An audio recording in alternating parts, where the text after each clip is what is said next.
some example.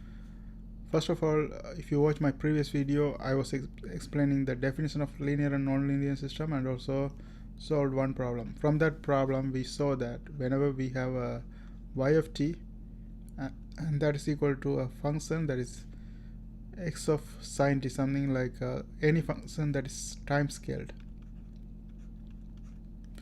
and that automatically a system, a linear system. So here, because the time scaling, the linear system is it doesn't, the time scaling doesn't affect the linearity. So if we have x of t and we feed to system, and that become x of sine t, and this is a linear system. Okay, now let's look at some example and let's see how we can prove if we have questions like this. So let's say we have a function given like this, y of t, and that's equal to x of t square, and we have to prove whether this system is linear or not. And linearity contains to prove linearity, we have to use the superposition theorem. The superposition theorem contains two things, that is law of additivity and law of homogeneity. Law of additivity is you take, like if it's y of t x of t square, you take two input and two output, like x1 of t, x2 of t, and y1 of t and y2 of t, and you add them together. Like you add the output first and then you add the input and you compare if they are equal. If it's equal, that is it is satisfying the part of the part of the superposition theorem, because if it satisfies additivity, now you have to go for the homogeneity and you have to check that one as well. If it satisfies both, then we can say it's a linear system. Now let's go ahead and do that. So first we are going to check the law of additivity.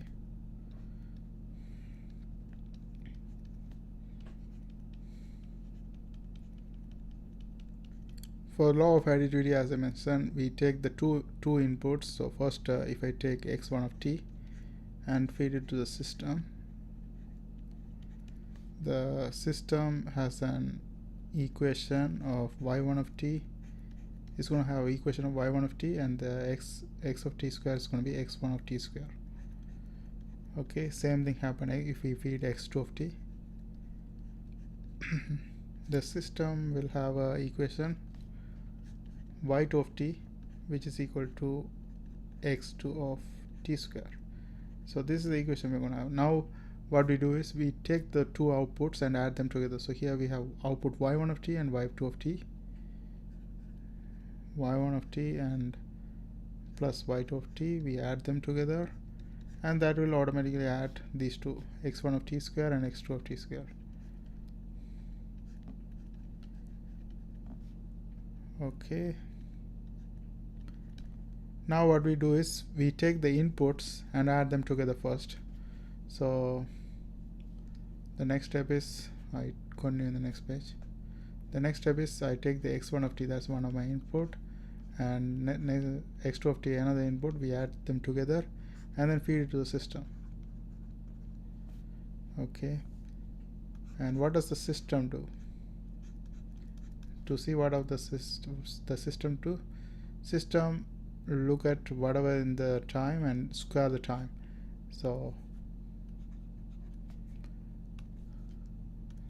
here x1 of t, so that's going to be x1 of t square plus x2 of t square. And if you compare this answer right here, this one right here, and the one there we add the outputs, both are equal, so it's satisfying the law of additivity. Okay, so if it satisfies law of additivity, we have to do one more thing, that we have to prove the law of homogeneity as well in order to say this is linear. So the law of homogeneity, for law of homogeneity, you don't need two input like additivity, like two input output like additivity. You just need one input and one output. So law of homogeneity,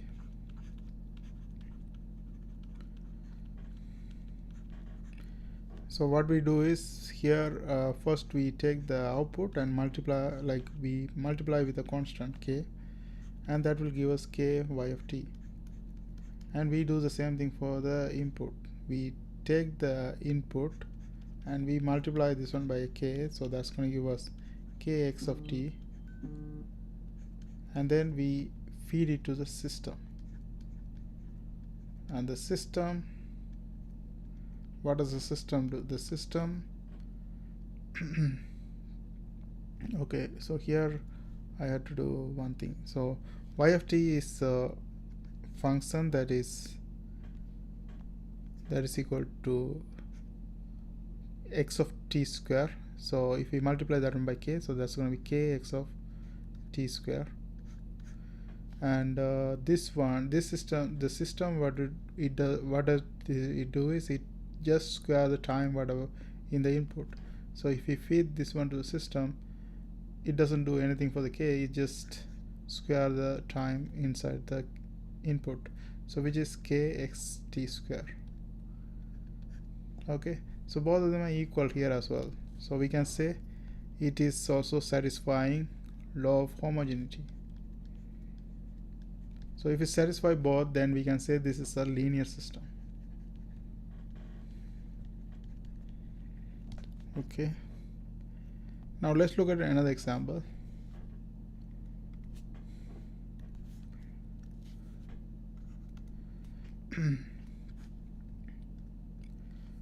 Let's say we have,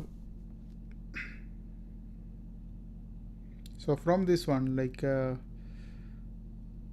let's look at it. So here this is also a time scaling system. So as you can see, whenever we have a time scaling, that automatically concludes into a linear system. Okay, so if we take another function like y of t, that is equal to x log t, you don't have to do anything, you can just say time scaling. But in university, you know, if they ask, you have to prove the steps, but you can know directly by looking at the system. If it's just the time scaling, then that's going to be a linear system. Okay, now let's look at another example. Let's say we have a function given that is also we can also make a note of what we discussed before. We can say that system linearity is independent of time scaling.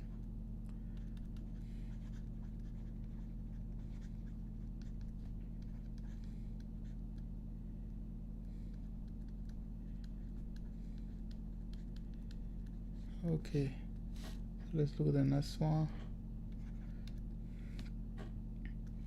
Let's say we have an equation that is like this: y of t that is equal to x square of t, and then so here what does the system do is, if you have an input and you feed it to the system, you will get an output y of t that is squaring the input. So basically whatever the input is going to be squared. That is this system do. So in order to see whether this is going to be a linear system or not, first we have to check the law of additivity.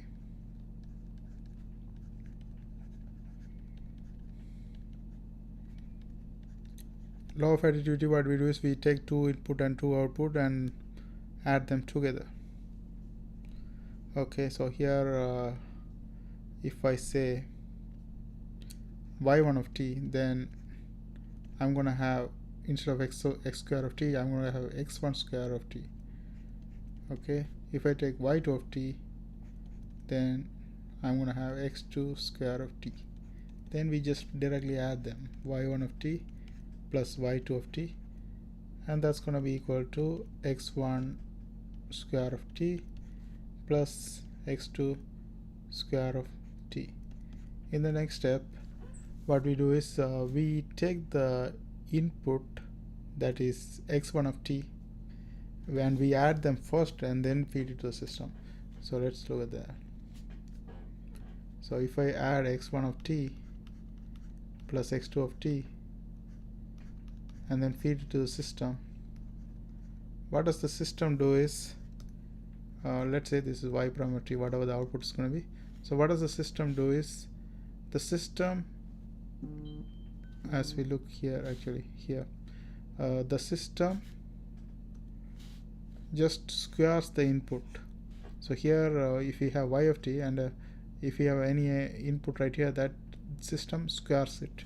So if we put this one as input, this whole thing is going to be squared, x1 of t plus x2 of t whole square. Okay, and if you compare the results right now, here we have x1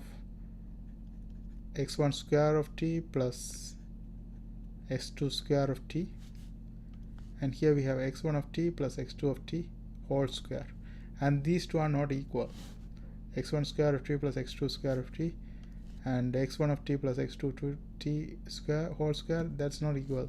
So we can say this is not satisfying the law of additivity.